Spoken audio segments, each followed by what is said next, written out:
Human 6, puisque ce cycle a été monté avec le groupe Human 6 et la SIN, l'Institut d'encouragement pour l'industrie nationale. Donc un auteur d'Human 6 vient à la rencontre de son public pour débattre autour de son livre sur un thème lié à la science ou à l'innovation. Et donc ce soir, nous accueillons Philippe Hénarejos. Et avec lui, vous allez partir très très très très loin. Vous allez partir sur la Lune. Vous allez partir vraiment sur les traces de ceux qui ont marché sur la Lune. Et Philippe Hénarejos va être interviewé par Antoine Boussin. Et donc vous allez pouvoir découvrir, vous allez faire un voyage assez extraordinaire, vraiment sur les pas des cosmonautes. Et je vais les laisser donc tous les deux se questionner et vous questionner. Et ensuite vous pourrez poser des questions et vous pourrez bien sûr vous procurer le livre Ils ont marché sur la Lune et vous le faire dédicacer. Donc je vous souhaite à tous une très très bonne soirée. Merci. Merci Olivia. Écoutez, moi je pense qu'on pourrait vous féliciter Olivia parce que ce livre est magnifique. Alors, féliciter l'auteur d'abord bien sûr, mais enfin féliciter le travail de l'éditeur parce que là, c'est un beau livre et à la fois, c'est un récit d'aventure. C'est-à-dire qu'il a les deux atouts, ce livre. Les photos sont magnifiques, il y en a 300, il fait 500 pages. Alors, il y a des photos qui vous rappelleront plein de choses, hein, mais c'est construit comme les aventures de Tintin. Voilà, c'est comme ça que je l'ai lu. Et moi, j'aimerais beaucoup que mon petit-fils soit plus grand dans 2-3 ans pour pouvoir lire votre livre, parce que curieusement, sur un sujet qui pourrait paraître technique, votre livre est est vraiment accessible. Voilà, moi, je ne suis pas du tout un spécialiste du cosmos et des missions Apollo, mais j'ai lu votre livre avec beaucoup d'intérêt, très vite en fait, même s'il est copieux. Je ne suis pas incollable sur tous les Apollos, mais j'ai appris beaucoup de choses. Alors, Philippe Hénarejos, vous êtes invité des plateaux télé et radio très souvent, avec votre accent que vous apprécierez tout à l'heure quand il parlera, votre accent d'Occitanie. Vous êtes invité beaucoup sur BFM, France Inter, vous êtes un spécialiste de la voûte céleste et des constellations et rédacteur en chef de la revue Ciel et Espace. Vous avez déjà écrit plus d'une dizaine d'ouvrages d'astronomie, et là on vous accueille pour justement, ils ont marché sur la Lune. Alors, je le fais... moi, je n'ai pas besoin de micro en fin de compte, puisque j'ai... Voilà. Donc, je vous ai réservé une petite surprise, un texte que je vais lire, qui va peut-être vous faire penser à quelque chose. Nous étions, ma cousine et moi, 9 ans et 10 ans, dans la maison de campagne de mes grands-parents. Je me souviens d'un moment ambigu, car nous faisions l'aller-retour entre le poste de télévision et le jardin où nous voyions la Lune. C'est évidemment le 21 juillet 1969. La Lune. On a l'impression... Non, on se disait, tu la vois, toi, là-haut, la fusée? Et on se persuadait que les petites traces qu'on apercevait, probablement les cratères, c'était peut-être cela. Oui, on retournait devant l'écran. La Lune, on a l'impression de pouvoir la toucher en montant sur un tabouret. L'absence de pollution lumineuse et la pureté de l'air font que le cosmos est présent comme nulle part ailleurs. J'ai eu beaucoup de mal à comprendre l'émotion des adultes qui assistaient au direct. Car nous, gamins, dans nos livres, nos BD, nos films, nous étions déjà allés sur la Lune.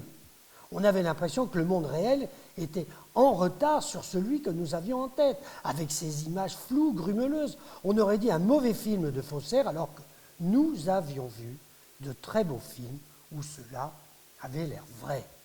Je vois encore l'astronaute comme dans un aquarium en apesanteur. Cette image d'un homme léger comme une bulle m'est restée.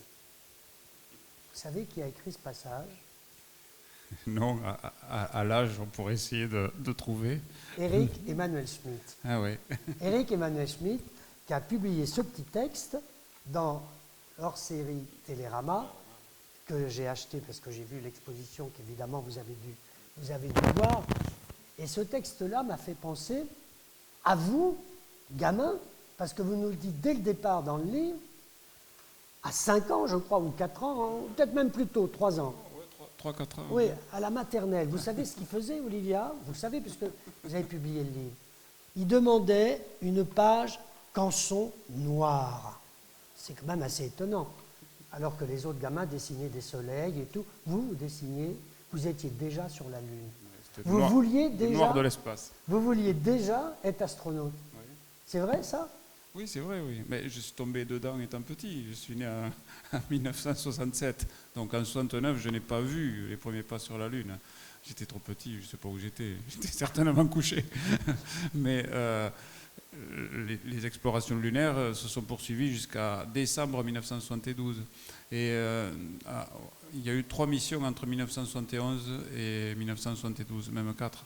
Et donc ça, je me souviens, c'est peut-être un des plus anciens souvenirs que j'ai, parmi les plus anciens souvenirs qu'on peut avoir. Je n'étais pas vieux, mais je me rappelle regarder les images des hommes qui marchaient sur la Lune aux informations télévisées. Il n'y avait que quelques bribes à l'époque, hein. Ce n'était pas les chaînes en direct où on voyait tout en long, en large et en travers. Et donc je me rappelle de ça et je me rappelle que ça m'a marqué. Et donc, naturellement, voilà, à l'école, quand on avait un peu de liberté, alors l'épisode que vous racontez, c'était plus à l'école primaire, où on dessinait déjà un peu mieux, parce que je savais dessiner un astronaute, je savais dessiner un module lunaire, ce que personne d'autre, à part moi, à quel âge vous saviez dessiner un module lunaire? J'avais, je sais pas, quand on était au CE2, par exemple, je savais très bien dessiner ça. Et vous êtes né dans une famille qui s'intéressait à ça? Pas du tout. Ah. Pas du tout. Je suis le premier à avoir ouvert la voie de l'espace. Alors j'espérais être astronaute, mais j'ai rapidement compris que ça allait être compliqué. Oui. Et finalement, le hasard le hasard que j'ai guidé dans ma vie m'a permis de ne pas perdre pied avec ce milieu, puisque je travaille en tant que journaliste, mais dans un milieu qui est l'astronomie et l'espace. Et j'ai côtoyé quelques-uns de ces personnages illustres qui sont allés dans l'espace. Donc ça a été votre fixation, votre formation et votre fixation jusqu'à aujourd'hui? Jusqu'à aujourd'hui, oui, même encore. Même encore? Même encore, oui. Encore demain, vous bah voulez oui, dire. même encore demain. Bon. Alors, racontez-nous l'histoire de ce livre. Parce que vous aviez écrit plein d'ouvrages sur l'astronomie. Il est, comme je l'ai dit, magnifiquement présenté, un peu comme avec ce titre en doré et ces images, ces photos en noir et blanc. Alors, vous avez demandé, je pense que c'est vous que vous avez demandé, ou l'éditrice, je ne sais pas, une préface à Bertrand Piccard, c'est ça? Oui, c'est ça.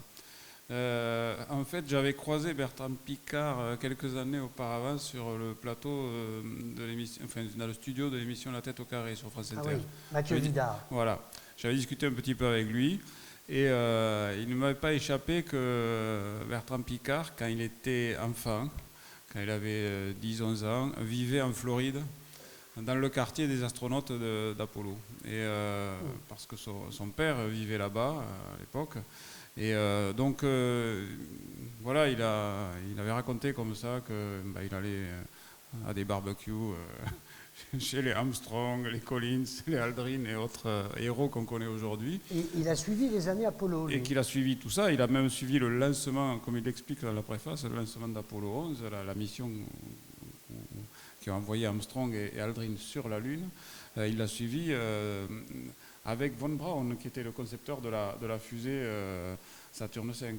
Donc il était un témoin privilégié et c'était un explorateur. Donc comme j'ai voulu écrire un livre qui raconte une exploration, la seule exploration d'un autre corps céleste menée par des humains jusqu'à présent, je me suis dit que ce serait bien que ce soit un explorateur qui en plus avait baigné là-dedans, alors lui vraiment étant petit, que ce serait bien que ce soit lui qui fasse la préface. Je lui ai demandé et puis il a gentiment accepté. Alors, il parle de la confession de Armstrong et Aldrin, justement, où ils disent qu'ils avaient été formés à réussir techniquement leur mission. Ça, vous allez nous l'expliquer tout au long du livre. Hein. C'est vraiment une histoire de formation technique, sauf qu'ils n'avaient pas anticipé émotionnellement la réalisation du mythe, du plus grand mythe, du plus grand fantasme de l'humanité, qui est de marcher sur la Lune. Ils ne l'avaient pas réalisé émotionnellement, c'est ce qu'il dit. Oui, mais le pouvait-il en fait? Parce que il faut se mettre à la place de ces deux hommes. qui se sont préparés pendant de longues années, 24 heures sur 24, à aller dans l'espace, parce que d'abord il a fallu qu'ils apprennent à aller dans l'espace avant d'aller sur la Lune. À l'époque où ils ont été sélectionnés comme astronautes, tout le matériel qui permettait d'aller sur la Lune n'existait pas, était encore en fabrication, il fallait tout inventer. Donc il n'y avait que des petites capsules qui allaient autour de la Terre. Donc ils ont appris à aller dans l'espace, ils se sont formés comme ils ont pu avec le matériel qu'ils avaient pour atterrir sur la Lune et à marcher sur la Lune. Ils ont passé un temps fou, ils étaient concentrés là-dessus et ils avaient tous des formations militaires. Alors Armstrong était civil au moment d'Apollo 11, mais il avait été militaire aussi. Donc il ne faut pas oublier que c'était dans un contexte où il fallait se dépêcher, il fallait essayer de battre les Russes à l'époque. Et alors, donc ils faisaient le job. Quand on leur pose les questions, quand on leur demande de nous donner leurs émotions, ça a été très difficile pour eux de le transmettre parce que pour eux, ils faisaient le job. C'est tout. Il n'y avait pas trop de questions à se poser. Alors, racontez-nous quand même brièvement, avant qu'on en arrive à Apollo 11, comment l'idée, quand est-ce qu'elle est née exactement, de former des gens pour les envoyer sur la Lune? À quel moment précis? Cette idée-là a été dictée par deux discours de John Fitzgerald Kennedy. D'abord un le 25 mai 1961 et un autre en septembre 1962, où il a en gros répété la même chose, où il a dit ça suffit de se faire battre par les Russes dans l'espace. L'Amérique était quand même traumatisée. Si des satellites russes pouvaient se balader au-dessus des États-Unis, il pouvait y avoir des bombes nucléaires à bord, et donc c'était une infériorité insupportable. Donc Kennedy, à ce moment-là, dit mais il faut qu'on fasse quelque chose, on ne peut pas continuer comme ça à se laisser mener dans l'espace. Et donc il désigne la Lune comme un objectif à la fois... à mon avis, c'est un bon coup de de communication, parce qu'effectivement, c'est un mythe d'aller sur la Lune. Et au moins, une victoire sur la Lune, ça allait se voir sur les Russes. Ça allait être quelque chose de marquant. Donc, à partir du moment où Kennedy montre l'objectif, toute la machine NASA se met en marche et on recrute d'autres astronautes. Il y en avait déjà à l'époque. Et on commence à imaginer quelle machine on va inventer pour se poser sur la Lune, comment on va pouvoir y aller, quel scaphandre. Ça, vous dites, c'est en quelle année? En 62? 61, au printemps 61. Et 7 ans après, 8 ans après, ouais, ça marche. Il débarque. Ouais. Alors Kennedy, juste pour la petite histoire, ne partait pas de rien.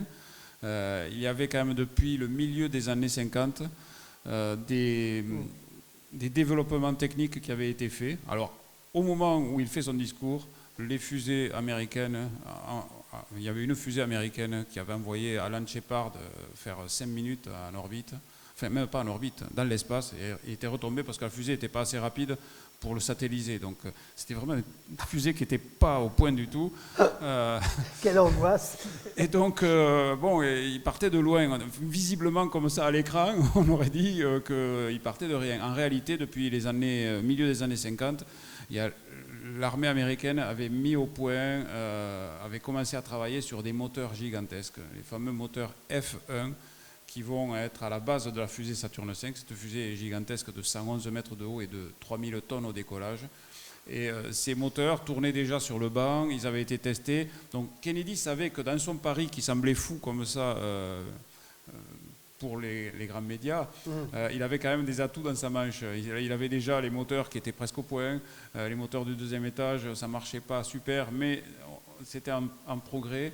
Et il avait toute une industrie qui était prête à se ranger derrière lui pour un effort national. Avec un budget énorme, colossal. Un budget de guerre, quoi, en fait, c'est simple.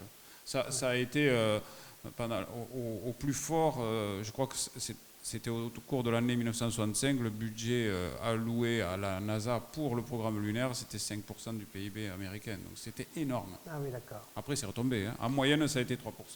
Alors, expliquez-moi comment on devient astronaute, quelle formation on a et comment on est choisi. Parce qu'en fait, il y en a eu 12 dans votre livre, 12 qui ont mis les pieds sur la Lune, puisque le troisième reste évidemment à regarder. En orbite. Voilà. Donc, 12, mais qu'est-ce qu'ils avaient en commun? Alors, comment ils sont devenus, comment ils ont été choisis? que je vous posais comme question. Et puis, il y a un détail assez curieux, mais c'est sûrement pas un détail, vous allez me dire. Ils sont à peu près tous nés la même année, 1930. Ceux d'Apollo 11, oui, 1930. Tous. Voilà, tous les trois. Oui. Hein. Là, Bon, c'est le hasard. c'est le hasard. Mais après, il y en a eu beaucoup qui sont nés en 1930, 1932. Ouais. Et puis alors là, je vais faire probablement un mauvais esprit, mais c'était l'attitude, la mentalité américaine à ce moment-là. Il n'y a pas un black. Ah non, il n'y a pas un black, il n'y a pas une femme. Il n'y a même pas un civil. Enfin, oui. Armstrong le deviendra. Quand il volera pour Apollo 11, il ne sera plus dans l'armée, mais avant ça, il est dans l'armée. En réalité, comment on devient astronaute à l'époque? Astronaute, il faut voir qu'en 1961, on ne sait pas ce que c'est comme métier. Donc c'est simple, la NASA convoque des médecins, des spécialistes, et ces spécialistes inventent tout un tas de tortures qui vont faire l'écrémage parmi tous les candidats. Et ces candidats, ça va être surtout des pilotes d'essai. Il y a combien de candidats, par exemple? Pour pas, Apollo 11, il y en avait combien? Non, mais alors, pour Apollo 11, ça ne se passe pas comme ça. C'est-à-dire que c'est déjà parmi le cheptel d'astronautes que vous avez sélectionné que le directeur des astronautes va dire je compose cet équipage avec un tel et un tel. Donc, c'est dans quelques dizaines d'astronautes déjà constitués. Mais pour devenir astronaute, il y a des centaines, peut-être des milliers de candidats au départ. Les premiers, en 1959, il en reste 7. C'est ceux qui ont survécu aux tortures qu'on leur a infligées.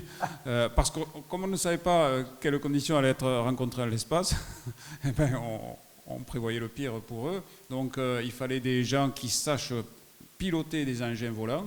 Donc on prenait la crème de la crème dans l'armée des pilotes, et c'était souvent des pilotes d'essai, c'est-à-dire les gens qui prenaient le manche qui rentraient dans des prototypes pour essayer de les faire aller plus haut, plus vite, plus loin que n'importe qui, en prenant des risques, mais des risques calculés, et des gens qui étaient capables d'avoir évidemment physiquement une réponse rapide en cas de problème, et intellectuellement aussi prendre la bonne décision en une fraction de seconde. Alors intellectuellement, mais aussi physiquement. Physiquement, quelles sont les grandes capacités physiques qu'il faut avoir?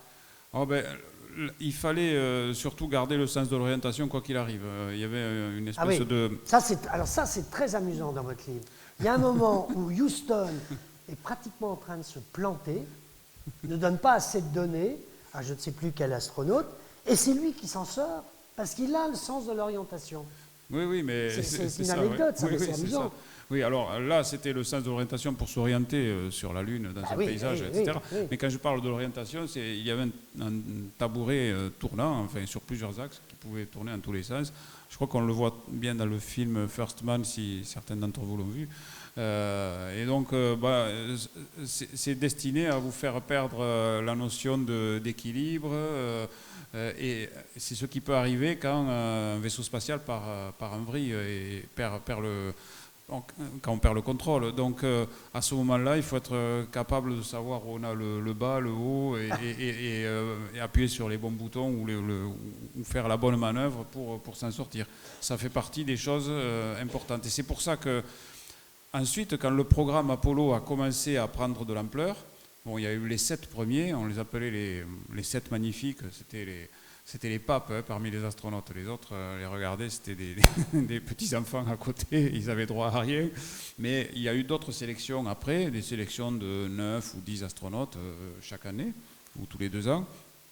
Et on a commencé à la NASA à imaginer, une fois qu'on savait un peu comment ça se passait dans l'espace, les tortures devenaient moins difficiles, puisqu'on savait quelles étaient les conditions nécessaires.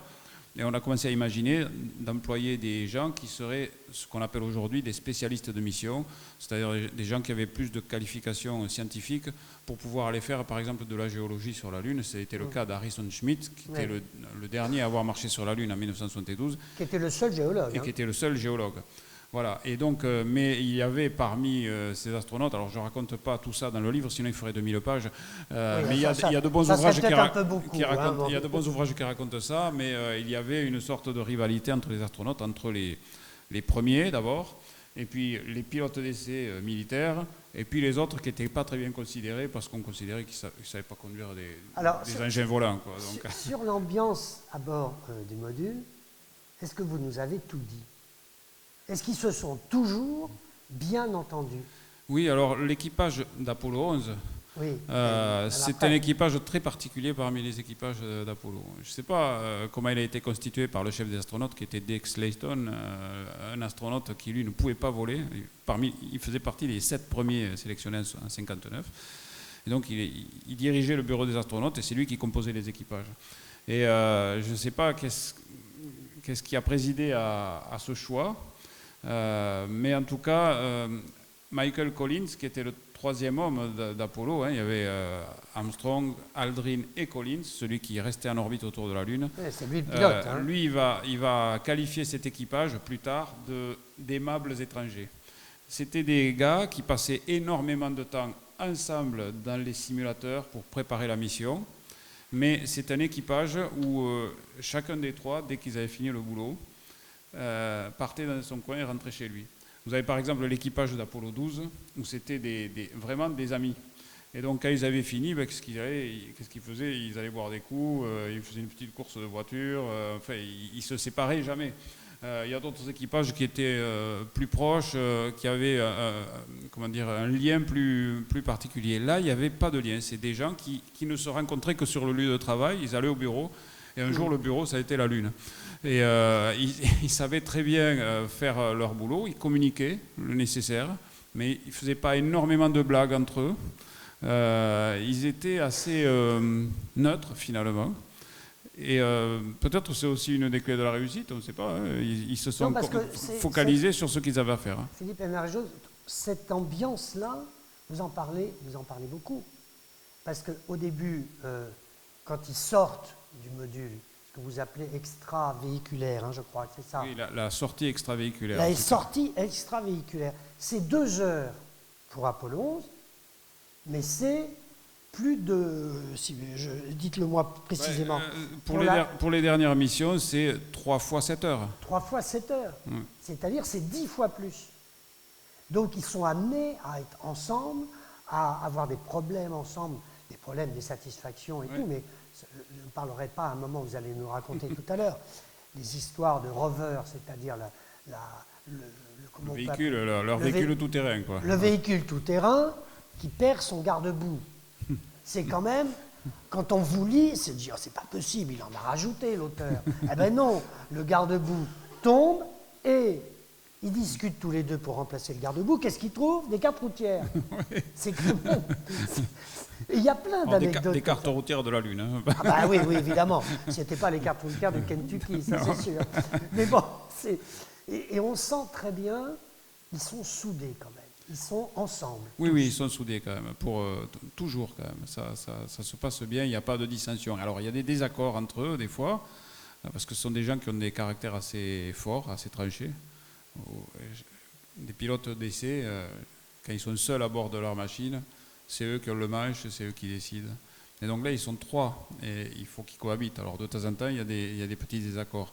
Mais en général, ils ont aussi une discipline, c'est-à-dire que c'est le commandant qui décide à la fin. Oui, et puis, ils ont une formation militaire, voilà. donc ils obéissent. Alors, cette phrase quand même, c'est la première ligne de votre livre, hein, pour 3 minutes d'exploration. C'est un petit pas pour un homme, un bond de géant pour l'humanité. Cette phrase a été la plus célèbre du moment. 600 millions de téléspectateurs l'ont entendue. Neil Armstrong l'a prononcée. Pourquoi c'est lui? Est-ce que c'est à cause de cette phrase qu'il est devenu l'astronaute le plus célèbre? On a pratiquement, alors surtout après 50 ans, hein, celui qu'on a vraiment retenu, c'est Neil Armstrong. Mais il y avait Aldrin qui était là aussi. Oui, bien sûr. Mais non, mais Armstrong, je pense que quelle que soit la phrase qu'il aurait dit, elle serait restée célèbre de toute façon, vu les circonstances. Alors il se trouve qu'elle était plutôt bien sentie. Oui. On se demande même si elle n'était pas préparée. Non, elle n'était pas préparée. Non, elle n'était pas préparée, je ne crois pas. Armstrong, c'était pas quelqu'un, bien qu'il n'ait pas d'ego, c'était pas quelqu'un à qui on dictait ce qu'il avait à dire ou à faire. Il avait pas d'ego, mais il avait du caractère. Donc Armstrong a trouvé cette phrase. Il n'a jamais été très, très prolixe sur la manière dont il a décidé ce qu'il allait dire. Il l'a dit une fois. Il a dit « J'ai pensé à ça une fois que j'ai réussi à poser le module lunaire sur la Lune. J'y ai réfléchi et j'ai choisi ça. » Après, quand il est mort, il avait un frère et son frère a dit, un mois avant qu'il parte pour embarquer dans la fusée pour s'entraîner à Houston, un soir, il m'a montré cette phrase sur un bout de papier. Donc il y avait peut-être réfléchi avant et peut-être qu'il avait d'autres options, ça ne m'étonnerait pas d'Armstrong, dans son escarcelle. Vous, c'est une hypothèse. Hein, moi, c'est une hypothèse. Mais là, on n'a que des hypothèses. Armstrong n'a jamais parlé. Il a dit une fois, voilà, j'ai pensé à ça après m'être posé. Et on a des bouts d'indices qui nous laissent penser qu'il y avait peut-être réfléchi avant de partir. Mais en tout cas, c'est certainement de son cru. Et Armstrong économisait à la fois ses battements de cœur et ses paroles. Et donc, une fois qu'il a dit une chose une fois, il n'était pas homme à les pérorer, à les répéter et répéter les choses ou à les embellir. Voilà. À l'inverse de Aldrin, qui était quand même très expansif, c'est un caractère totalement différent. Et comment vous avez fait? Enfin, je sais que c'est votre passion, mais vous nous trouvez des détails. Je me dis, mais vous avez travaillé combien de temps sur ce livre? Parce que les dialogues, les précisions, mais les plus quotidiennes à l'intérieur d'Apollo, sont dans ce livre. Il y a des sources documentaires qui existent. J'ai pu discuter avec quelques-uns des astronautes, mais ils sont très vieux, certains sont morts, hein, donc ils ne se rappellent pas forcément, leurs témoignages ne sont pas forcément très précis aujourd'hui. Mais par contre, il y a beaucoup de sources documentaires, c'est-à-dire que toutes les conversations ont été enregistrées. Il y a eu beaucoup de films. Donc, il y a quelques années, j'avais acheté, il y avait une société américaine qui avait produit des DVD avec tous les films télévisés, vidéo on va dire, qui avaient été tournés sur la Lune, les fameux directs. Tout ce qu'avaient pris les caméras. Voilà, et y compris, il y avait des caméras à 16 mm dont les films étaient développés après, au retour. Donc ils avaient édité ça, j'ai tout acheté. Donc j'ai tout regardé. C'est combien d'heures de DVD ça? Combien de photos il y a eu? Les photos, je ne sais pas, je ne les ai pas comptées, mais il y a peut-être 10 000 photos. Oui, les photos, c'est des milliers quand même. Les vidéos, en tout cas ce que j'ai regardé pour les sorties, c'est plus de 80 heures de direct et plus toutes les conversations enregistrées, les audios qui ont été transcrits et qui sont sur un site qui est accessible à tout le monde de la NASA. Donc je me suis aidé à la fois des transcriptions tout en regardant les vidéos pour avoir le contexte, parce que si vous avez la transcription, vous n'avez pas l'image, c'est quand même bien de voir l'image. Comme ça, on peut retrouver vraiment le contexte historique véritable, plus quelques questions quand même à certains des astronautes, à certains des acteurs ou des témoins de l'époque. Voilà, alors ça m'a pris formellement 2 ans et demi pour faire le livre. En réalité, je dirais que ça m'a pris 50 ans quand même, parce que c'était une histoire que je connaissais étant petit, on en a parlé tout à l'heure, et que je n'ai cessé de documenter tout au long de ces années-là. Et je m'en veux un peu d'avoir écrit ce livre uniquement aujourd'hui, parce que justement beaucoup de témoins ont disparu. J'aurais fait 10 ans plus tôt, ça aurait été peut-être plus simple, mais pendant tout ce temps, je ne pensais pas que je pouvais apporter quelque chose à tout ce qui avait déjà été écrit. C'est simple, je n'allais pas écrire un livre pour raconter ce que les autres avaient déjà fait. Donc je me disais, mais il y a plein de documentaires, il y a plein de livres qui racontent tout ça, qu'est-ce que je vais bien pouvoir? Et en fait, je ne m'étais pas aperçu que j'avais sous le nez un trou béant, c'est que ce que les 12 hommes qui sont allés sur la Lune ont fait sur la Lune, personne ne l'a raconté. Moi, j'avais un livre, alors j'ai acheté plein de livres au cours de ces années, et puis spécialement les derniers mois sur les missions Apollo, des livres en anglais qui ont été écrits, soit des biographies d'astronautes qui y sont allés, soit des bons auteurs américains qui sont très bien documentés. Et je me suis aperçu qu'il n'y en avait qu'un qui racontait un peu ça, mais pas complètement. Et en français, il n'y avait rien. Donc je me suis dit, c'est quand même fort. On raconte beaucoup d'histoires sur Apollo, on raconte la sempiternelle course avec les Russes et les Américains. Bien sûr, j'y fais allusion, mais c'est certainement pas le cœur de ce livre. Mais par contre, c'est la première et seule exploration d'un corps céleste par des humains, et qui l'a raconté? Personne. Moi, ce que je vous souhaite, c'est que ce soit traduit, parce qu'alors ça va être... J'espère. Alors, il y a eu 600 millions de téléspectateurs. Je regarde Olivier, les yeux qui brillent, il a dit « On va en vendre 600 millions de ce livre ». 600 millions de téléspectateurs, donc quand même, une fois qu'il sera traduit partout, voilà. Parce que, j'insiste encore, il n'y a pas une page où vous nous ennuyez. Où vous vous répétez, il n'y a pas une page. C'est vraiment un récit d'aventure. Alors, moi, ce qui m'a frappé, alors évidemment, Apollo 17, tout ça, ça sera très différent. Mais Apollo 11, les premiers moments, quand ils sont sur la Lune, c'est pratiquement les textes d'abord, hein, voilà, les déclarations, les gestes symboliques, le drapeau, Dieu sait si on en a parlé, Dieu sait s'il y a eu des fake news sur ces moments-là, hein, et elles sont encore sur les... Et puis, après, il s'occupe de la phase scientifique. Et c'est-à-dire que les premiers moments sont consacrés aux symboles. Les premiers moments sont consacrés aux symboles, mais au départ à une mission technique même. Oui, non mais d'accord. Voilà. Mais c'est sûr que vous ne pouvez pas débarquer pour la première fois sur la Lune et commencer à s'y flotter et à creuser des trous. C'est normal, surtout quand vous avez, pour l'époque, c'est quoi, un 1/6 de l'humanité là, qui regarde, ou je ne sais plus, il y a une portion non négligeable de l'humanité qui regarde. Donc c'est évident qu'il va y avoir des paroles et des symboles. Et la NASA avait réfléchi à ça avant, pour savoir dans quel ordre et comment et qu'est-ce qu'on allait faire. Ah oui, alors la manière dont vous le racontez, on a vraiment l'impression que c'est Armstrong qui a décidé ça tout seul. Enfin, il avait sûrement une feuille de route.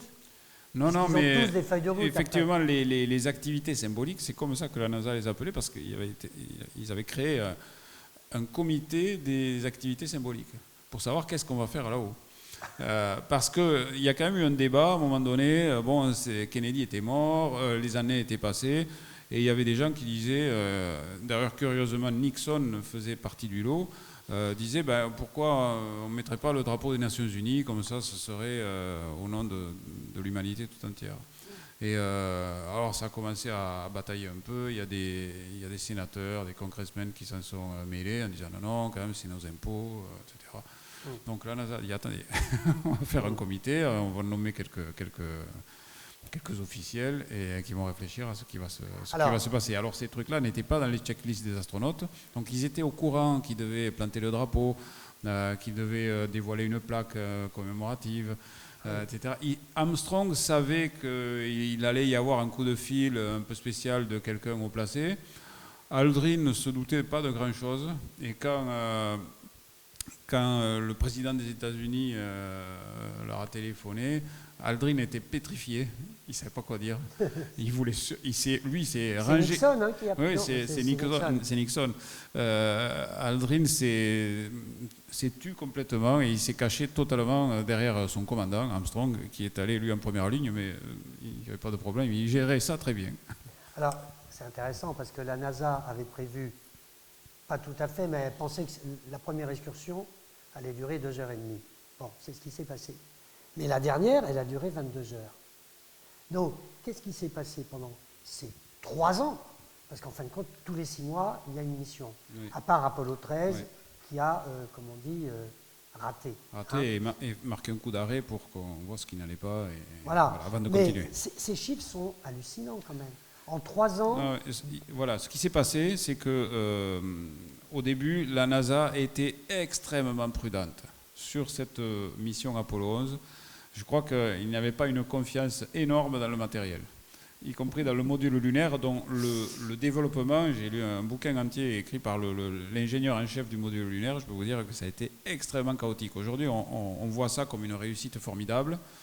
En fait, ça ne marchait pas du tout. Il y avait des fuites partout, il y avait des courts-circuits partout, ça ne marchait pas, fallait refaire, fallait que les gars travaillent jour et nuit pour refaire la copie en permanence. Donc, mesdames, messieurs, même des fuites d'oxygène, voilà. Qui est quand même là la terreur. De carburant, tout ce que vous voulez, tout ce que vous pouvez imaginer de pire, ça ne marchait pas. C'était trop lourd, bon, etc. Donc ce module lunaire, il est né quand même dans le chaos. Et il avait volé quelques fois avant Apollo 11, il avait bien marché, d'accord. Mais on était quand même prudents. On était prudents sur...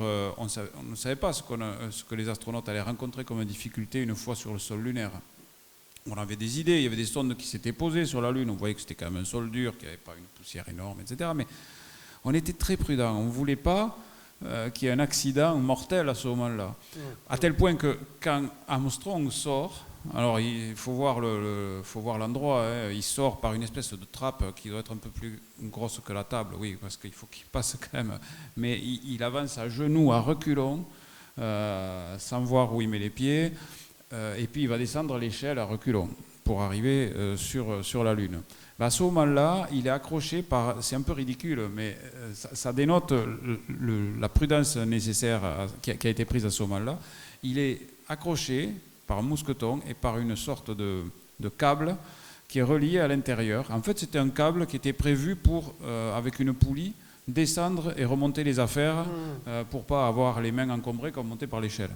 Et bien, ce câble-là, on a dit quand même, on va accrocher Armstrong à ça, parce que s'il a un problème et qu'il faut le hisser à l'intérieur, Aldrin pourra le hisser. Je ne sais pas si ça aurait marché, je ne pense pas que ça aurait marché, même si la gravité lunaire est un sixième, et que mécaniquement on aurait pu le tirer. C'était un peu un pis-aller quand même, mais ça dénote l'état d'esprit de prudence dans laquelle cette mission a commencé. Et donc les astronautes sortent avec 4 heures de réserve d'oxygène dans leur bouteille, dans leur sac à dos, et la NASA volontairement limite la sortie à 2 heures.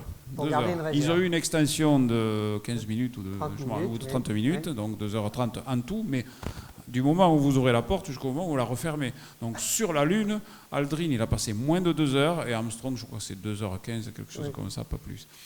Donc on leur a demandé aussi de rester dans le champ de la caméra. Vous vous éloignez pas. Donc en fait, Armstrong ne marche pas sur la Lune, il piétine sur la Lune, il piétine à reculons même sur la Lune. Alors Aldrin doit marcher devant la caméra pour montrer comment on se balade sur la Lune, mais ils font 20 mètres, pas plus. Et il n'y a qu'Armstrong qui, à la fin, va faire une petite escapade. Parce que Apollo 11, la NASA, en effet, tâtonne. Oui. Alors, oui.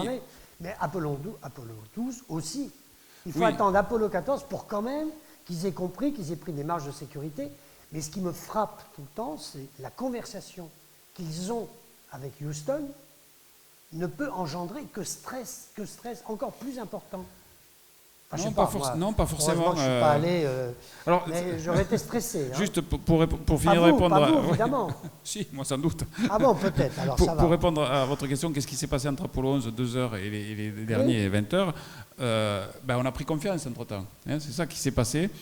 On a aussi testé. On sait à quelle vitesse on marche sur la Lune, on sait à quelle vitesse on court sur la Lune, on sait... À quelle vitesse on roule. À quelle vitesse on roule après. Et puis, à partir des 3 dernières missions... Mine de rien, la fusée Saturne V est plus puissante, elle peut emporter une masse supérieure, c'est pour ça qu'on met une voiture, ça pèse.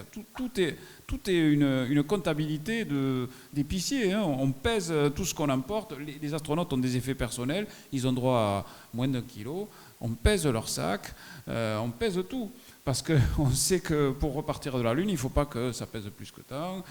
Pour y arriver, si c'est trop lourd, ça n'y arrive pas. Donc, les 3 dernières missions, la fusée était plus puissante, le LEM était plus puissant aussi, il avait plus de réserves, plus de carburant, donc il pouvait plus manœuvrer loin de l'équateur lunaire et aller dans des endroits plus intéressants, montagneux, etc.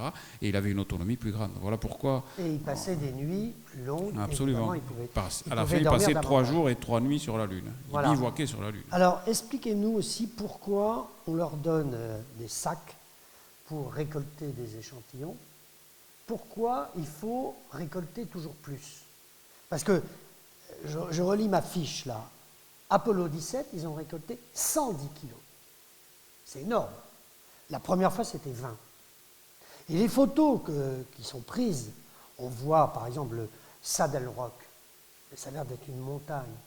C'est gros comme une voiture. C'est un rocher qui est gros comme une voiture, à peu près. Ah bah oui, un rocher comme une voiture. Il est au sommet d'une petite montagne.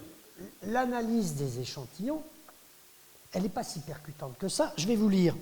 En 2017, de nouvelles analyses des échantillons révéleront de minuscules fragments de zircon, pas plus gros que des grains de sable, grâce auxquels on a appris que la Lune était largement solidifiée, voici 4,51 milliards d'années.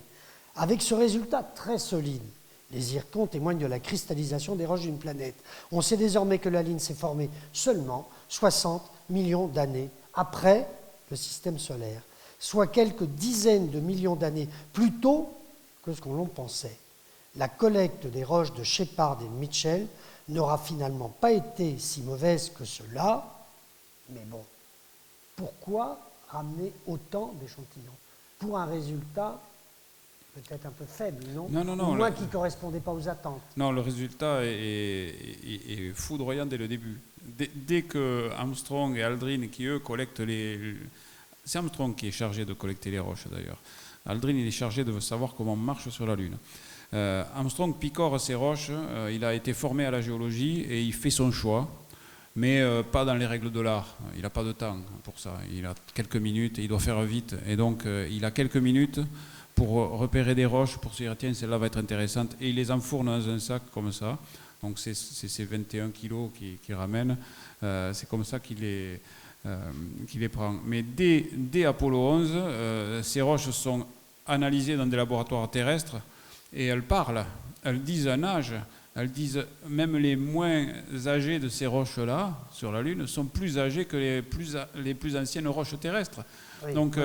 On sait bien que le système solaire ne date pas d'hier parce qu'on a fait de la physique et qu'on connaît la physique qui se fait au cœur du Soleil et qu'on a fait des calculs et qu'on sait que ça doit être des milliards d'années, etc. Mais on n'a pas de roches comme ça sur Terre. Sur Terre, c'est renouvelé en permanence. À l'époque, aujourd'hui, on en connaît. Donc, dès qu'on ramène des roches d'Apollo 11, on a une datation parfaite et absolue d'un corps du système solaire. Ça change tout. On voit aussi qu'il y a du basalte, c'est de la lave. Ça veut dire que la Lune, toutes les théories qu'il y avait sur la formation de la Lune avec des petits cailloux qui s'agrègent comme ça, tout ça, c'est balayé d'un coup. Et ce n'était pas des gens rigolos qui avaient ces théories-là, c'était des prix Nobel. Donc on chasse tout un tas de théories tout d'un coup et on sait que la Lune est un corps comme la Terre, différencié avec des roches qui ont fondu, du fer qui allait au centre, des roches légères qui restent en surface, etc.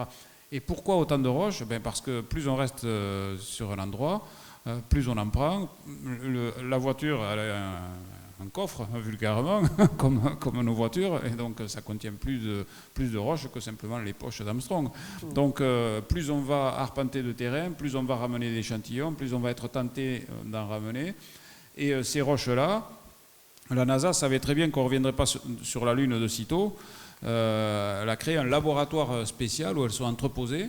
Certaines d'ailleurs sont encore sous vide, elles ont été collectées et mises dans une boîte métallique sur la Lune, dans l'atmosphère lunaire, c'est-à-dire dans le vide en fait, et elles n'ont pas été ouvertes encore. Il y a uniquement 20% des roches lunaires qui ont été analysées.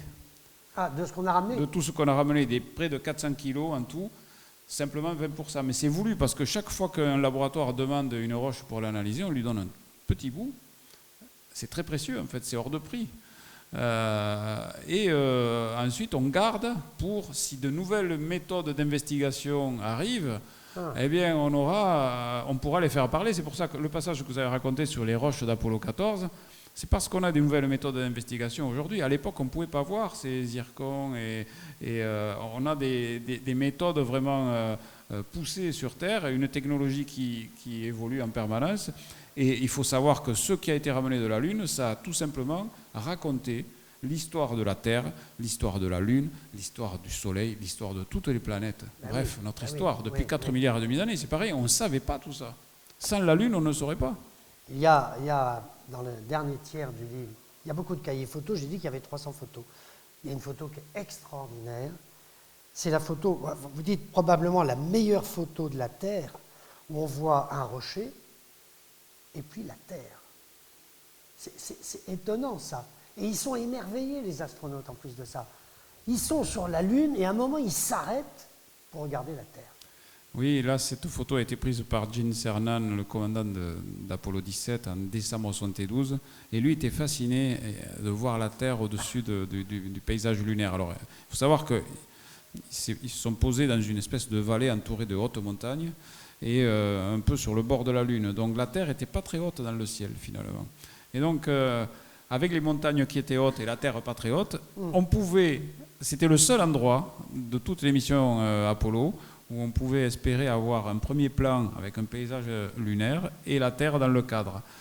D'autres ont photographié la Terre depuis la Lune, mais elle est toute seule dans le ciel, vous n'avez pas de paysage lunaire autour. Et Gene Cernan était fasciné par la Terre, il n'a pas arrêté d'essayer de faire des photos comme ça, avec Harrison Schmitt qui lui répondait Oh, bah, la Terre, tu en as vu une, tu les as toutes vues, comme s'il ne s'y intéressait pas. Je ne sais pas si c'était une boutade ou si vraiment il ne s'y intéressait pas. Mais en tout cas, Cernan, lui, était fasciné par cette tache de couleur au-dessus d'un paysage totalement gris.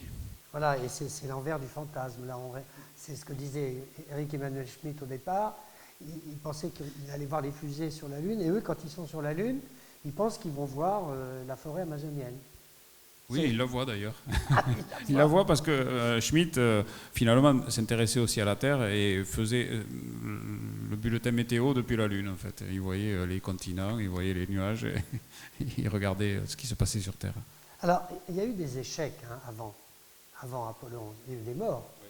Et d'ailleurs, il y a une scène très émouvante, c'est qu'il décide de mettre une plaque mémoriale pour les astronautes morts auparavant. On a l'impression que ça, c'est pas vraiment Houston qui organise ça.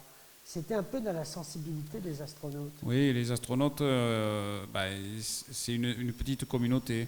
Et ils faisaient quand même presque un peu communauté avec les Russes qu'ils ne connaissaient pas très bien, mais ils savaient que les Russes, de leur côté, enduraient les mêmes peurs et les mêmes déboires qu'eux. Ils savaient qu'il y avait des Russes qui étaient morts dans la tentative d'aller dans l'espace. Donc il y avait une sorte de respect qui s'était instauré entre eux. Et les Américains, certains Américains, c'est le cas de Aldrin et d'Armstrong, ont emporté par exemple dans leur poche vous savez, ils avaient donc droit à une petite trousse d'effets personnels, et ils avaient emporté des médailles avec gravés dessus les noms des astronautes qui étaient morts, dont Yuri Gagarin, qui est mort en 68, et qui était quand même un héros sur Terre. Et il y en a un qui apporte et il laisse sur le sol il décide de la le laisser. Photo de sa femme de sa et ses famille, enfants. oui. Bah, là, après, c'était chacun y allait de son petit côté facétieux. Mais pour ce qui est des hommages aux autres, j'ai posé la question à Jerry Griffin, qui était le directeur de vol d'Apollo 12, qui a très bien connu tous ces gens. J'ai demandé, mais est-ce que c'était une initiative des astronautes ? Il n'en sait rien, mais il pense que oui. Parce que là, il n'y a pas eu de cérémonie. Non, bien sûr. C'était au moment... ça donne beaucoup d'humanité à votre récit. Oui, c'était des humains. C'est très touchant d'ailleurs. Il y a la photo où on voit la photo de famille de base américaine, photo classique, qui laisse sur la Lune. Oui, il laisse cette photo, et au dos, il a mis une inscription. C'est la famille de Charlie Duke qui est venue sur la Lune. C'était une manière pour lui de dire à sa famille, vous êtes venu avec moi sur la Lune. Bon, voilà. Alors, il y a une anecdote. D'ailleurs, expliquez-moi, parce que je n'ai pas tout compris, moi, sur l'histoire de l'escroquerie des timbres qu'avait monté un Allemand. Racontez-nous. Ça, c'est lors de la mission Apollo 15 en juillet-août 1971. Donc, au cours de... les astronautes ont rencontré pas mal de gens, ils étaient en des cocktails, etc. Et il y a un homme d'affaires allemand qui approche David Scott, qui est le commandant, et qui lui propose d'emporter 100 enveloppes timbrées par tête. Donc, 100 pour chacun des astronautes, plus 100 autres pour lui, qui a eu cette idée géniale. Et donc qu'après, ils les diffuseront, ce sera des goodies en quelque sorte. Mais David Scott est un peu réticent, ils sont employés par la NASA, par le gouvernement des États-Unis. Il est bien stipulé qu'on ne fait pas de profit avec la Lune, etc. Donc il dit oui, d'accord, mais il ne faut pas le faire avant la fin du programme Apollo. L'homme d'affaires dit d'accord, donc il amène les enveloppes, il les amène sur la Lune dans leur trousse à effet personnel. Ça ne pesait pas grand-chose, les enveloppes. Et il les ramène sur Terre. Et donc l'affaire est conclue, l'homme d'affaires récupère ces 100 enveloppes. Les astronautes, eux, les gardent pour eux, ils n'en font rien. Et quelques mois après, le programme Apollo n'est pas encore terminé. On voit commencer à circuler ces enveloppes. C'est celle de l'homme d'affaires qui commence à faire de l'argent avec ça, en disant ces enveloppes qui sont allées sur la Lune, etc. Et donc, le résultat des courses, l'équipage s'est fait taper sur les doigts par la NASA. On leur a bien fait comprendre qu'ils ne revoleraient plus jamais. Ils ont tous été obligés de partir de la NASA. Ils ont été sanctionnés. Alors, je vais vous faire une observation que vous avez... C'était très humain, ça aussi. Hein. Oui, mais mettons-nous à leur place un instant. Hein. On va sur la Lune, on pourrait ramener des petites choses. Oui. Vous allez peut-être trouver ma question un peu primaire, mais... Ils ont laissé du matériel sur la Lune. Il y a beaucoup de Ils ont tout matériel. laissé? Ils ont laissé, si j'ose dire, les bagnoles. Ben oui, vous n'allez pas remporter un poids mort comme ça qui ne vous sert plus à rien. Ils ont laissé les marteaux. Tout. Ils ont laissé les drapeaux. Il y a énormément de choses. Oui, oui, mais d'ailleurs on les voit aujourd'hui. Il y a une sonde américaine qui s'appelle Lunar Reconnaissance Orbiter, qui a un très gros télescope à bord et qui tourne autour de la Lune et qui la cartographie. Et cette sonde a été capable de photographier ce qui a été laissé sur la Lune par les astronautes, y compris on voit leurs traces. C'est une sonde qui est très très précise, hein. On voit des détails de 30 cm. Alors c'est pas la taille forcément d'un pied, mais en fait on voit sur certains pixels que ça a été remué, on voit où ils sont passés, quoi. Ça rajoute encore plus au fantasme et au plaisir de vous lire, de penser que les astronautes ont laissé des photos, ont laissé des plaques, voilà, c'est assez étonnant, quoi. Alors, pour terminer, puis après je vais laisser le public poser des questions, pourquoi il n'y a pas eu d'autres missions après 72 ? Pourquoi ça s'est arrêté là ? C'est simple, ça coûtait très cher. Les États-Unis étaient encore en pleine guerre du Vietnam. Les politiques trouvaient que ça coûtait très cher et ils avaient pour cela un argument majeur, c'est que plus personne dans le public s'y intéressait. La dernière mission, Apollo 17, qui est la plus fantastique, parce qu'en plus, vous aviez la caméra de télévision, on a vu ces images assez horribles, mais mythiques d'Apollo 11 en noir et blanc, mais là il y avait une caméra couleur avec une bonne définition, qui était montée sur la Jeep lunaire et qui était reliée par une antenne parabolique orientable à Houston, où il y avait un opérateur qui pouvait la faire pivoter pour faire des travelling, qui pouvait faire des zooms. Et donc on pouvait suivre les astronautes même quand ils étaient à des kilomètres du LEM. Donc on suivait tout ça parfaitement. Mais personne, aucune chaîne, aucune des grandes chaînes, alors il n'y en avait pas autant qu'aujourd'hui, mais aucune des grandes chaînes américaines de télévision ne retransmettait le direct. Il n'y avait qu'une chaîne qui était à Houston, qui retransmettait tout, mais c'était pratiquement pour les familles des astronautes. Les grandes chaînes américaines faisaient un résumé de 3 minutes le soir à 23h. Donc le public ne s'y intéressait plus. Il faut voir aussi que le pari de Kennedy était gagné. Ça restait quand même quelque chose de dangereux. Il y avait quand même beaucoup de personnes dans l'entourage de Nixon qui lui disaient « Bon, on a eu chaud avec Apollo 13, on a failli perdre les astronautes. C'est dangereux, ne tentons pas le diable, on a gagné. Il ne faudrait pas qu'il y ait 3 morts. » Il y avait plusieurs arguments pour arrêter ça. Alors il y en avait d'autres pour continuer. À partir du moment où vous avez développé tout un tas de technologies, c'est un peu bête de la perdre et de ne pas bâtir là-dessus. Il y avait des projets à la NASA pour continuer, pour par exemple commencer à faire des bases lunaires, des choses comme ça. Ça pouvait être construit, mais ça coûtait extrêmement cher et plus personne ne regardait les hommes sur la Lune. Ce qui est étonnant, Philippe Hénarejos, c'est qu'en fait, sur ces 6 missions, sur ces 12 astronautes qui ont marché sur la Lune, il n'y a pas eu un drame, il n'y a pas eu un risque, pas du tout, à part Apollo 13, mais tout a fonctionné. Et tout a bien fonctionné. Il y a eu des petits bugs, vraiment, il y a eu des choses... Ça aurait pu mal se terminer, par exemple, avec Apollo 16, bêtement d'ailleurs. 1972, avril 1972, les 2 astronautes, c'est leur dernière sortie, c'est la fin de leur dernière sortie sur la Lune, ils vont rentrer puis repartir vers la maison. Et comme c'est 1972 avec des Jeux Olympiques à la clé, ils seront obligés de faire des épreuves olympiques. Alors il y en a un qui commence à lancer un javelot, bon il va pas très loin, il réussit pas son lancer. Et puis il se dit, tiens on pourrait faire du saut en hauteur. Alors, profitant de la gravité lunaire qui était faible. Il y a des photos du saut d'ailleurs. Oui, j'ai pris des captures de la vidéo, puisque c'est qu'en vidéo, malheureusement c'est un peu masqué par le rover, etc. Mais enfin, il y en a un qui commence à sauter, et puis l'autre, il va essayer de le battre forcément, d'aller plus haut. Donc il prend son élan. Et, sauf qu'il est déséquilibré par son sac à dos, où il contient son système de survie et ses réserves d'oxygène, et il retombe sur le sac à dos. Donc à ce moment-là, il s'est dit, je suis mort. S'il retombe à ce moment-là pour une bêtise et qu'il y a une fuite, c'est fini pour lui. Donc on n'oublie jamais que dans l'espace, dès que quelque chose peut commencer à tourner mal, ça peut tourner très mal. Très mal, dramatiquement. Avez-vous des questions à poser à Philippe Hénarejos ? Madame, il y a un micro si vous voulez, peut-être.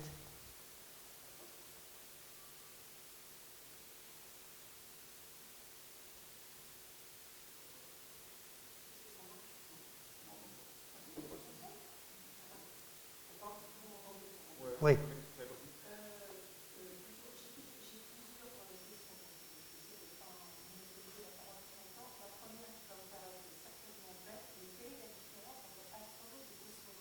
Il n'y en a pas.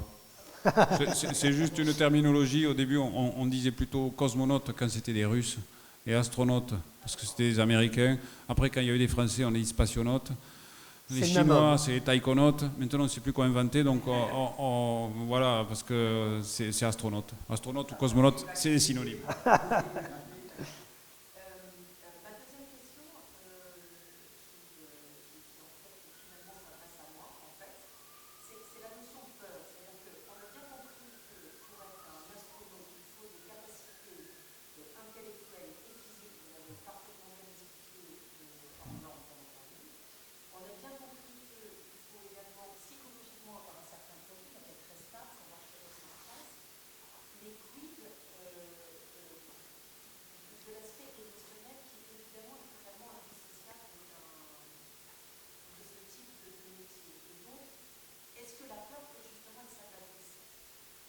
Il y a un astronaute du programme Apollo qui est peut-être l'astronaute emblématique, s'il en existe un, c'est lui dans toute l'histoire. C'est John Young, qui était astronaute d'Apollo 16, qui disait quelque chose, je ne vais pas le dire exactement avec ces mots, mais il disait quelque chose du genre si quelqu'un s'installe au sommet d'une fusée qui est remplie avec 3000 tonnes de carburant prêt à exploser et vous dit que ça lui fait rien et qu'on allume la mèche, c'est que ce gars-là n'est pas normal. Donc, lui, il était astronaute. Je pense qu'au fond, ils avaient une peur. Ils savaient très bien qu'il y avait des risques. Le risque, c'est la peur. Alors, ça se transforme peut-être en adrénaline chez eux, où ils essayaient de se convaincre qu'ils auraient des réflexes, qu'ils avaient travaillé beaucoup de procédures pour se tirer de plein de mauvais pas. Mais il y a des moments où je pense qu'ils ont peur, mais ils le maîtrisent très bien. Ce n'est pas des êtres désincarnés. Par exemple, 37 secondes après le décollage d'Apollo 12, la foudre, il pleuvait, la foudre tombe sur la fusée. Il y a un éclair. Et tout, en fait, on saura plus tard que c'est la fusée qui a généré elle-même la foudre par les gaz chauds et ionisés qui ont créé l'éclair et la décharge. Et donc, le vaisseau est frappé, ils sont dans le noir. À Houston, il n'y a plus aucune donnée. Et quand même, il y a les embryons d'ordinateurs qui existaient à l'époque qui étaient censés guider la fusée, parce qu'une fusée, elle ne monte pas droit comme ça. Hein. C'est toujours des micro-corrections, il y a toujours des capteurs qui font qu'on corrige en permanence. Hein. Plus ça va vite, plus c'est chaud. Et donc à ce moment-là, vous avez le commandant, Pete Conrad, je pense qu'il a dû avoir peur, il a la main sur la manette pour s'éjecter, mais il se dit, ne prenons pas une décision trop hâtive. Pour l'instant, tout a l'air de continuer à fonctionner. À Houston, pareil, le directeur de vol, j'ai eu la chance de discuter avec lui il y a 15 jours, le gars qui était à la manœuvre à Houston, le chef de tous les gens qu'on voit devant les pupitres là, qui commandent. Il m'a dit, en une nanoseconde, je me suis dit, ne prenons pas de décision trop hâtive, attendons de voir. Et il y a quelqu'un qui lui donne une solution. Et à ce moment-là, on transmet un ordre à l'équipage et il n'y a personne à bord qui comprend ce que veut dire cet ordre parce qu'on lui demande de switcher un commutateur de SCE sur AUX. Personne ne sait ce que c'est. Sauf Alan Bean qui n'a jamais volé et qui avait vu ça dans une simulation. Il dit « moi je sais » et puis il appuie et en fait il reboote le système et ça repart. Donc à ce moment-là, je pense qu'ils ont, quand on regarde leur rythme cardiaque, évidemment il augmente. Quand vous avez le rythme cardiaque d'Armstrong, il est pas loin de 140, 150 pendant qu'il pilote. Alors on dit c'est un être froid. Oui, à ce moment-là, il contrôle parfaitement ce qu'il fait, mais son rythme cardiaque trahit que quand même il se dit que c'est dangereux. Oui. Donc je pense que c'est pas absent. Et la peur est sans doute effectivement salvatrice parce que c'est quand même ce qui fait prendre conscience qu'il y a un danger et donc il faut être sur ses gardes. Une autre question. 50 ans après, qu'est-ce qui reste comme de tout ça, de ces 3 ans d'expédition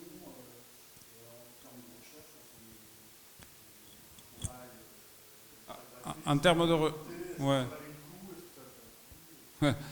En termes de recherche scientifique, évidemment, les Américains ne sont pas allés sur la Lune pour faire de la science. La science s'est greffée dessus.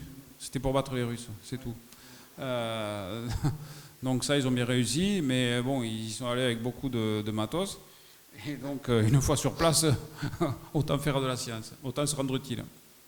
Et la science qui a été faite avec les 12 hommes d'Apollo, ouais, elle est extraordinaire. C'est-à-dire que il faut savoir qu'aujourd'hui, en termes de datation des planètes, de l'histoire des planètes, tout ce qu'on vous raconte sur Mars, sur Saturne, sur les satellites de Saturne, etc., ça repose sur les roches qui ont été ramenées d'Apollo. C'est pour ça que ces dernières années, quand on parlait de retour d'échantillons de roches martiennes, ça a excité beaucoup la communauté scientifique, parce qu'on aurait un deuxième point de mesure sur une autre planète, parce qu'on extrapole ce qu'on a vu sur la Lune à Mars. Mais c'est une extrapolation. Si ça se trouve, on se trompe un peu. On se trompe certainement un peu, c'est plus complexe que ce qu'on voit.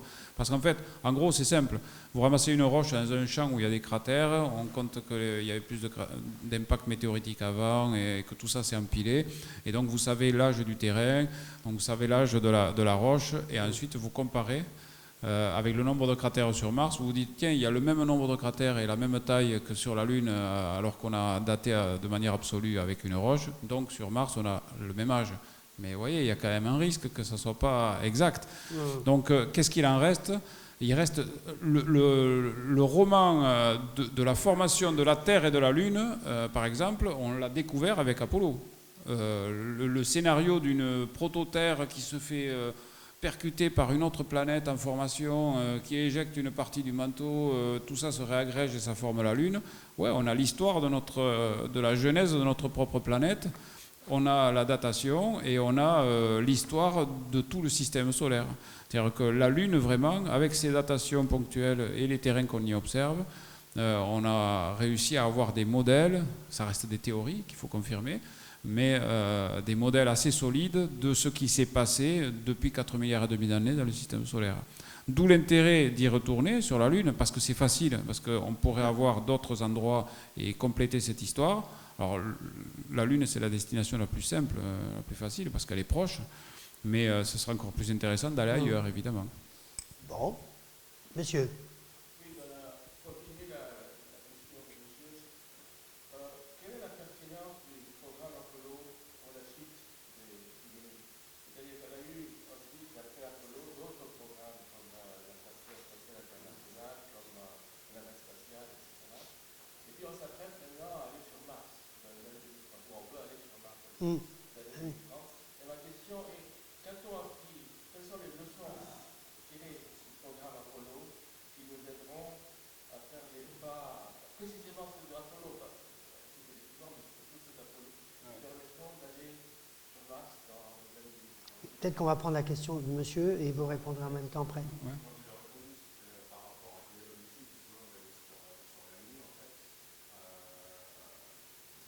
Ouais.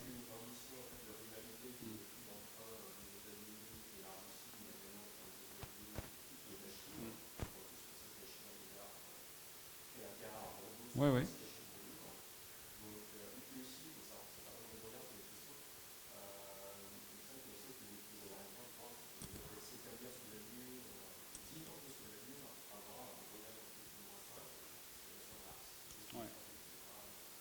Alors, bon, deux questions, je ne sais pas dans quel ordre, mais là, c'est mon avis. Qu'est-ce qu'on retire d'Apollo? Moi, j'ai l'impression qu'on a vu que quand on envoyait des humains explorer, c'était diablement efficace. Ça coûte extrêmement cher, c'est dangereux, ça prend du temps, tout ce qu'on veut, mais sur place, ça carbure. Vous voyez les rovers qu'on a sur Mars, ils mettent des années à parcourir 30 bornes. En 3 jours, ils le faisaient. Et puis, ils avaient l'œil, même si ce n'étaient pas des géologues professionnels, et ils pouvaient réparer. Ils étaient ingénieux, ça va vite, donc c'est efficace. Si on est... et puis surtout, ce que j'en retire, c'est que, comme ce sont des humains, même si ce n'étaient pas des grands poètes, malgré tout, c'est des gens qui sont allés et qui viennent ensuite, comme ils peuvent, nous raconter une histoire. Et l'humanité, c'est ça. L'humanité se raconte des histoires.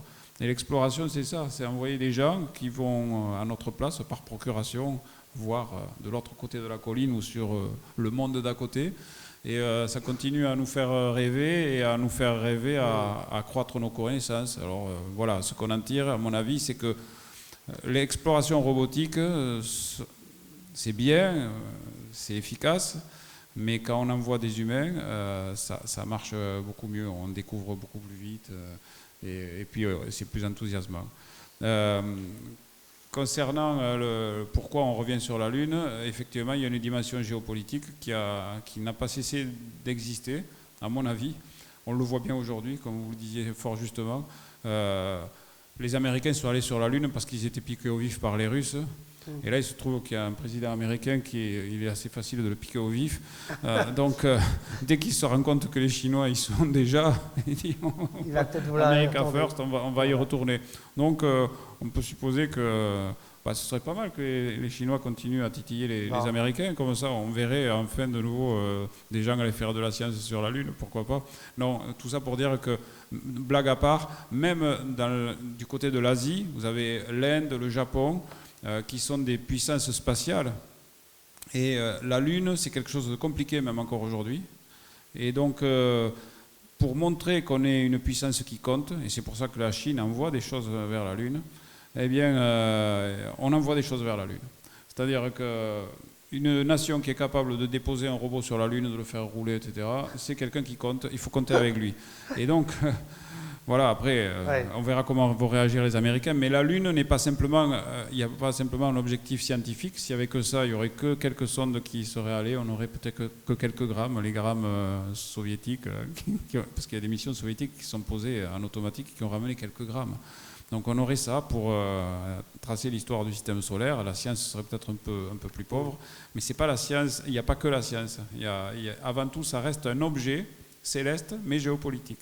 Alors moi, je dirais que le résultat, il est là. Hein. Voilà, c'était tout simplement pourquoi il fallait faire 6 missions. Parce que dans ce livre, il y a tout l'intérêt justement de ces missions. Alors, merci beaucoup Philippe Hénarejos. Et puis surtout, si vous avez envie d'aller voir l'exposition, on voit même, il y a quand même des objets à cette expo qui sont étonnants. Le rasoir à main, le hachis de bœuf déshydraté, le gant qu'ils ont ramené. Vous avez aimé cette exposition, Philippe? J'aurais dû vous poser la question avant, peut-être. C'est-à-dire que la partie avec les objets comme ça m'intéresse beaucoup, vraiment. Oui.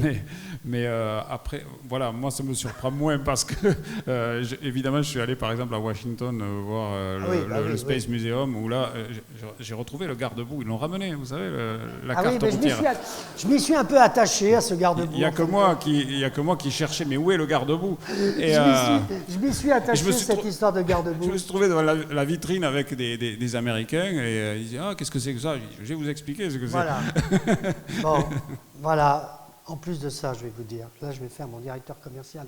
Olivia va trouver que j'en fais trop, mais je m'en fous, parce que ce livre, il vaut 26 €. C'est rien. Les photos sont magnifiques, tirage photo magnifique, texte magnifique.